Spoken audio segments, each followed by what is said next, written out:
वर्षीय अल्पवयीन मुलीवर गँगरेप करण्यात आलाय. गँगरेपमध्ये सुमारे 30 आरोपी असल्याची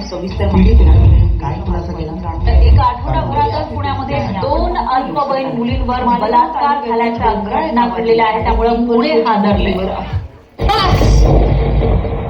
पास झालं आता. रोज या जगात काही ना काही ऐकायला मिळतच आहे. पण आम्ही अजून किती सहन करायचं? देवी, या जगात सुरक्षित राहण्यासाठी आम्हाला तुझी शक्ती दे. अन्यायाविरुद्ध उभं राहण्यासाठी तुझं धैर्य दे. आता आम्हीच बनू दुर्गा आणि आम्हीच बनू चंडी.